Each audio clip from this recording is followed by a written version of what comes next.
Not welcome here anymore, I repeated, watching my mother-in-law, Diana, smugly dangle the new cabin keys in front of me. This place belongs to the family now, and you're not family anymore, she declared, her perfectly manicured nails tapping against the brass carring. My name is Sophia Winters, and at 32, I was standing on the porch of my grandfather's cabin, the place where I'd spent every summer since I was a child, being told I no longer belonged. The irony wasn't lost on me. Diana had never even met my grandfather, yet here she was, acting like she owned his legacy. The cabin, nestled deep in the Montana wilderness, had been in my family for generations. My grandfather, James Harrison, was a renowned geologist who'd spent decades exploring these mountains. He passed away 6 months ago, leaving the cabin jointly to me and my husband Marcus. But now, with our divorce finalized last week, Diana had wasted no time in asserting her control. You can't just change the locks, I said, keeping my voice steady despite the anger bubbling inside. The cabin is still half mine. Diana laughed, the sound sharp and dismissive. Oh, sweetheart, Marcus has already filed to have your name removed. After what you did to my son, you're lucky we don't sue you for everything else. What I'd done? I caught Marcus cheating with his secretary. A classic cliche, he'd somehow convinced his mother was my fault. According to Diana, if I'd been a better wife, he wouldn't have strayed. Never mind that I'd supported him through medical school while working 2 jobs. Besides, Diana continued, straightening her expensive blouse, we need this place. Amanda's wedding photos would look perfect here. Amanda, my former sister-in-law, who'd been equally quick to turn on me after the divorce.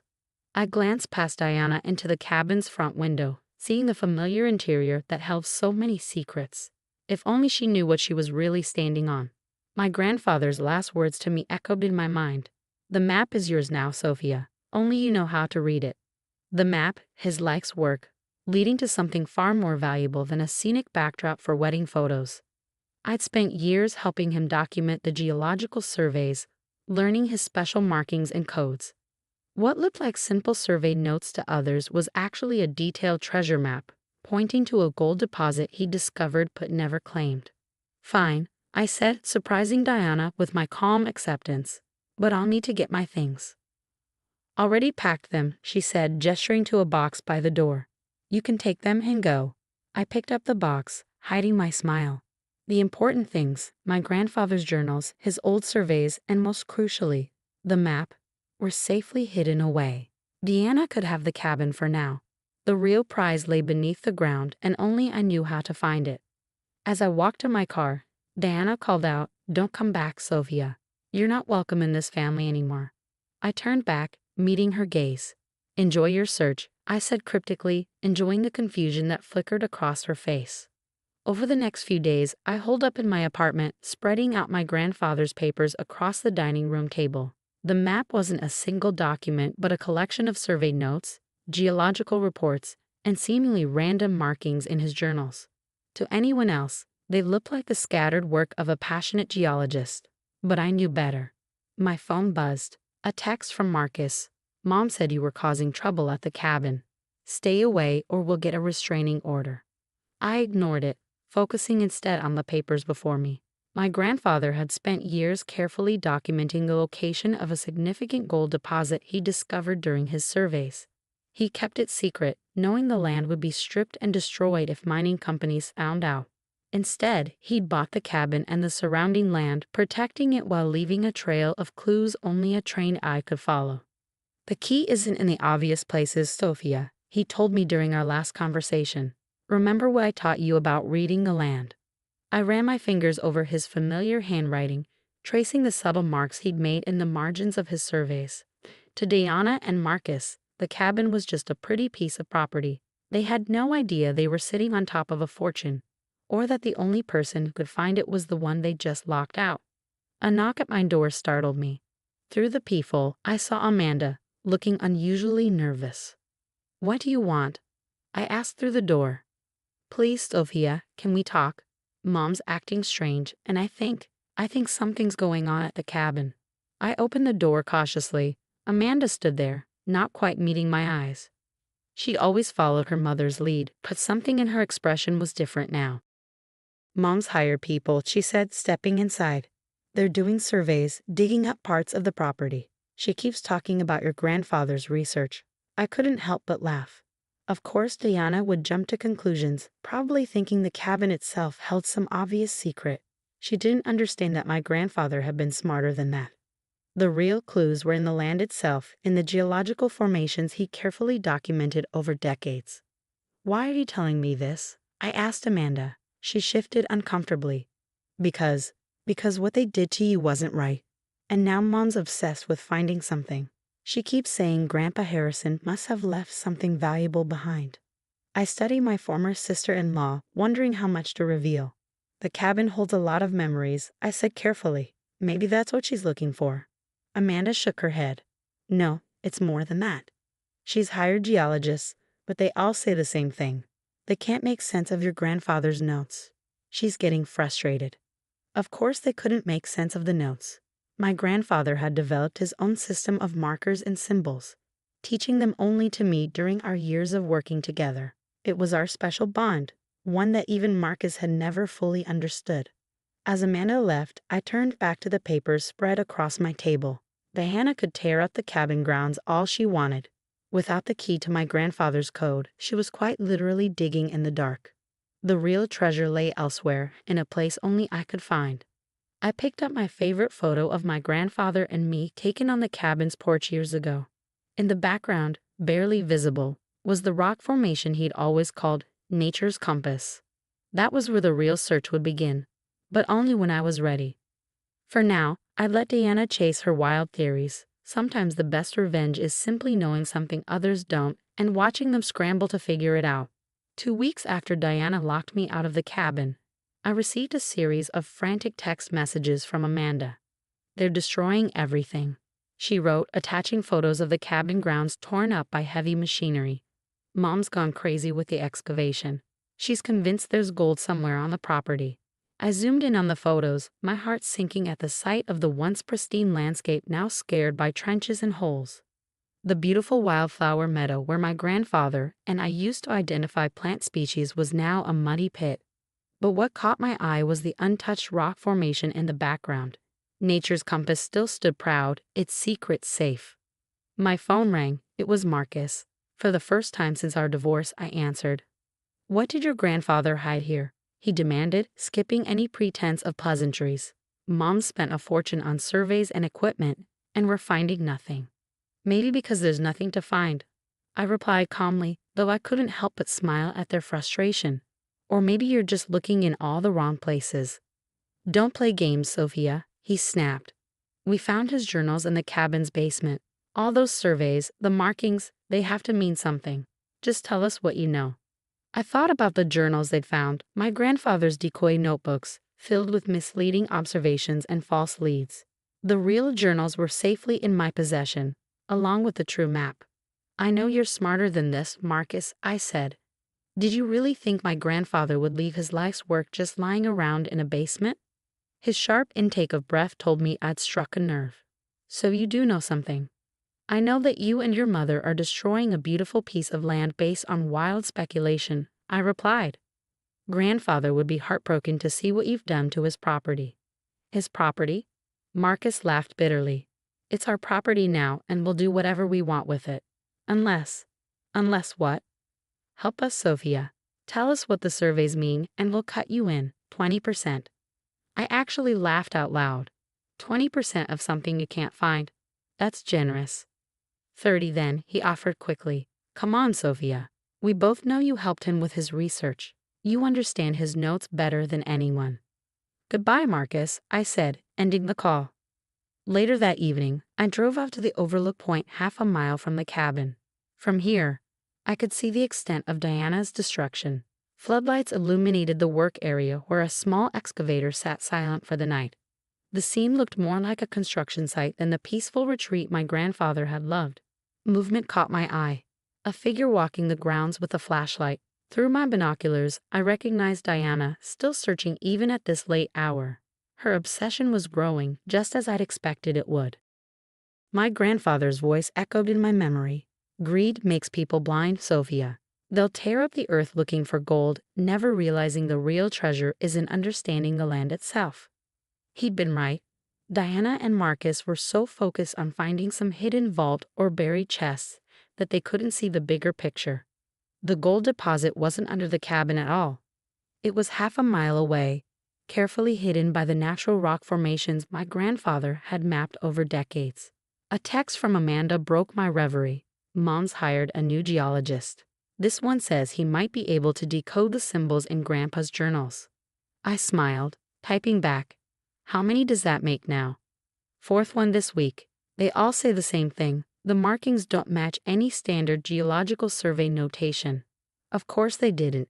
My grandfather had created his own system, one that combined standard geological markers with Native American symbols he'd learned from his friend Joseph, a local tribal elder. The real map was a beautiful blend of science and traditional knowledge, telling not just where the gold was, but how to reach it without destroying the land. The next morning, I met Joseph at his small house on the reservation. At 82, he was one of the few people who knew the truth about my grandfather's discovery. "They're making quite a mess up there," he said, offering me coffee. "Your grandfather would be troubled to see it." "They won't find anything," I assured him. "The real location is safe." Joseph nodded, his weathered face creasing with a smile. "The land knows its true guardian, Sophia. Your grandfather understood that. These new people, they see only dollar signs. They don't understand the responsibility that comes with such knowledge." He was right. My grandfather hadn't just left me a map to gold. He'd left me a legacy of protecting the land. The gold deposit was significant enough to make us all wealthy, but extracting it would require patience, care, and respect for the environment. Deanna's aggressive excavation proved she wasn't capable of such stewardship. My phone buzzed again. Another text from Amanda. "Mom's talking about selling the cabin. She says if we can't find anything, it's worthless to her." The message should have made me angry, but instead, I felt a strange sense of satisfaction. Diana's greed was doing exactly what my grandfather had predicted, leading her to destroy her own plans.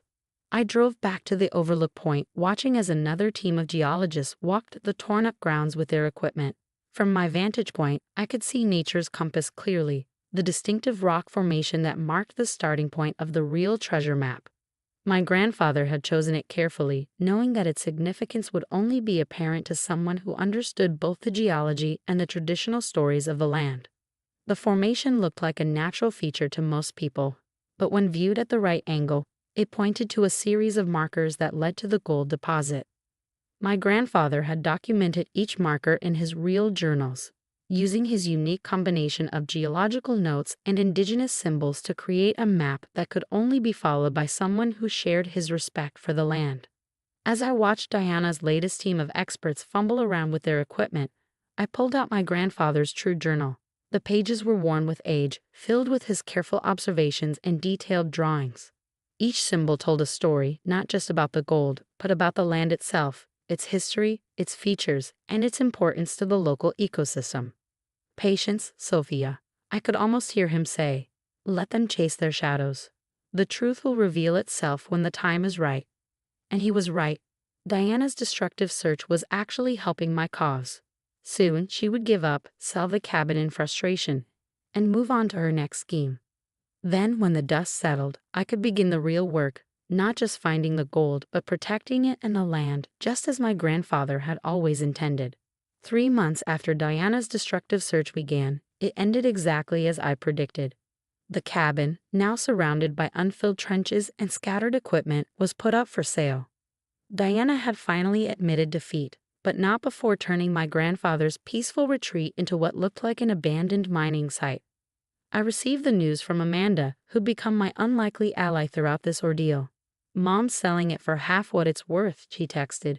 "She says she never wants to see this worthless piece of land again." Perfect.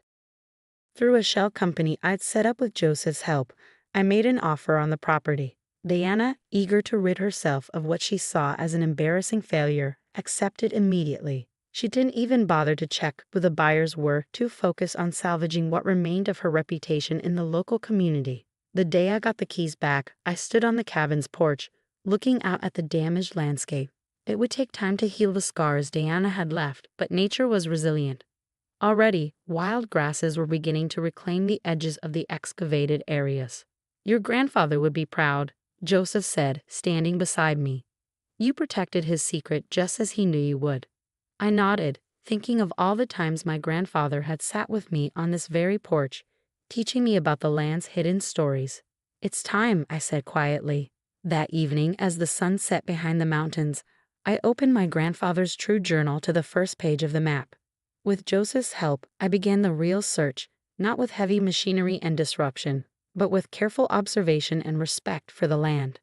Nature's compass, untouched by Diana's destruction, cast a long shadow that aligned perfectly with the first marker my grandfather had documented. From there, we followed his carefully coded instructions, each step revealing another piece of the puzzle. The gold deposit, as I'd known all along, was nowhere near where Diana had searched. It lay protected beneath a series of natural rock formations half a mile away, accessible only through a narrow passage that would prevent large-scale mining operations. My grandfather had chosen this location deliberately, ensuring that the gold could only be extracted slowly and sustainably. 2 weeks later, I invited Amanda to the cabin. She stood in shock as I explained everything. My grandfather's real map, the true location of the gold, and his vision for preserving the land while responsibly managing its resources. All this time, she whispered, while Mom was tearing up the ground. The real treasure was hidden in plain sight, I finished, but it needed the right person to find it. I showed her my plans for the property, a conservation trust that would protect the land while using a portion of the gold's proceeds to fund environmental education and restoration projects. It was exactly what my grandfather had wanted, his discovery benefiting the community while preserving the natural beauty he'd loved so much. I've been so wrong about everything, Amanda said, tears in her eyes. Can you ever forgive me? I thought about the past few months, about how she'd slowly changed, choosing to help me instead of blindly following her mother's destructive path. I already have, I replied. The first gold extraction began quietly, under Joseph's guidance and with full respect for traditional land management practices. The proceeds went exactly where my grandfather had intended, into a trust dedicated to protecting the land and supporting environmental education. Deanna and Marcus eventually heard about the cabin's new owner and the successful gold mining operation. Through the local gossip vine, I learned that Diana had been furious, finally realizing how thoroughly she'd been outplayed. She tried to challenge the sale, of course, but her own eagerness to get rid of the worthless property had left her with no legal recourse. 1 year later, I sat on the restored cabin porch with Joseph, looking out at the healed landscape. The scars of Diana's destruction were almost gone, replaced by native plants and walking trails that local school groups use for nature education. Your grandfather used to say that the real gold isn't what you find in the ground, Joseph remarked, but what you learn while looking for it. I smiled, understanding now what my grandfather had known all along. The true treasure wasn't just the gold. It was the knowledge of how to protect it, the wisdom to use it responsibly, and the patience to wait for the right moment to reveal its secrets. The cabin was once again a place of peace and learning, just as my grandfather had intended. And somewhere out there, Diana was still probably searching for gold in all the wrong places, never understanding that true wealth isn't found through destruction and greed, but through patience, respect, and understanding of the land itself. As the sun set behind nature's compass, casting its familiar shadow across the restored meadow, I felt my grandfather's presence stronger than ever. He'd left me more than just a map to gold. He'd left me a legacy of wisdom, patience, and respect for the land. And that, I knew, was the greatest treasure of all.